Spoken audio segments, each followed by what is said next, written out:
Are you having trouble choosing a side hustle? Back when I was thinking about starting a side hustle, it seemed like the more YouTube videos I watched, the more overwhelmed I got. But eventually I stumbled across a concept that I will share with you by the end of this video that helped me to choose the best side hustle for me. And by using this new concept, I ended up earning an extra $30,000 within 6 months outside of my full-time job. So at this point, you might be wondering what this concept is. And I'll explain how you can apply it later on in the video, but it's called career capital. See, career capital is the unique blend of skills and experience that only you have. And this blend is the key to you solving bigger problems for other people and making more money as a result. Let me tell you, career capital is an important concept because people will never pay you more than the value that you're providing for them, unless you're running a scam. For example, one side hustle fad is drop shipping, which is where you source cheap products from China and then run ads to a checkout page, hoping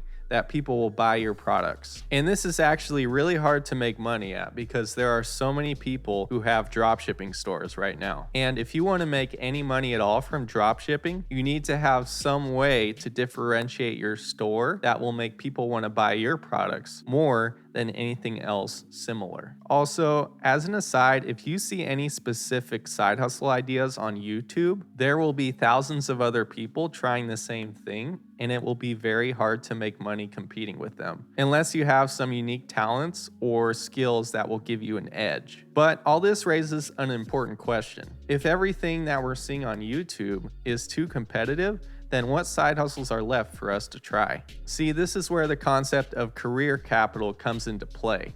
You need to take an inventory of all the unique skills and experience that you have that make you more valuable to other people and businesses. If you've been in the workforce for any amount of time, I can almost guarantee you that there is a person or business owner out there looking to solve a very specific problem that you have probably solved before. But if you're newer to the workforce and you don't think you have enough career capital yet, then I would suggest picking some projects or learning some new skills at your job that can help you solve more problems for other businesses. And I know that can seem kind of vague, but for me, this was data analytics.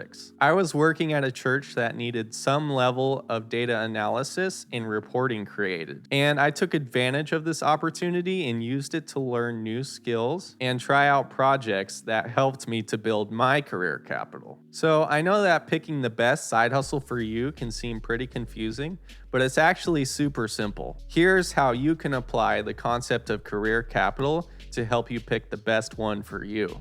You should choose the product or service that will help you to deliver the most value possible to other people or businesses. For most people, this involves using your career capital to work on similar projects or solve similar problems to the ones that they did in their 9-to-5 job. Now, for me specifically, this involved going on freelance websites like Upwork, where business owners could post data analytics projects that they needed help with. Because of my specialized experience in some of these projects, I was actually able to charge a much higher hourly rate than I was getting at my 9-to-5 job. Eventually, I found a few clients that were looking for ongoing work, and this is how I ended up picking up the extra $30,000 within my first 6 months. And I actually think that most of you are capable of doing the same thing. In fact, here are the specific steps that I think you should take if you want to get similar results. Step 1 is to take inventory of your career capital. And specifically,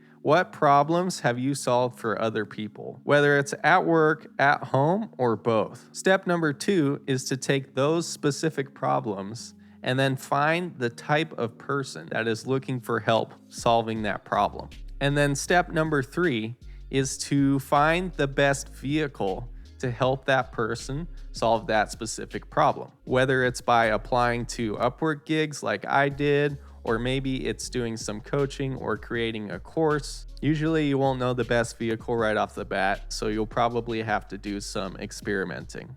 And I'm by no means an expert, but if you're having trouble with some of these steps, go ahead and post your career capital in the comments, and I will reply with some side hustle ideas based on the career capital that you have already. By choosing a side hustle this way, I think that you're doing the best you can to serve other people and make the most money possible while doing it. And as a bonus, you will actually become more valuable as an employee in the process because you can use your new side hustle experience to solve bigger and more complex problems at your normal 9 to 5 job and probably get a raise while doing it. And actually, due to the concept of career capital in one other strategy, I was actually put in a position where my employer was no longer benefiting from my new skill. Eventually, I left my current job and found a new one where I was able to provide way more value and have a much higher salary as a result of that. If you happen to be curious about that other strategy,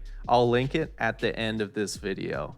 And if you're enjoying the video so far, please like and subscribe for similar content.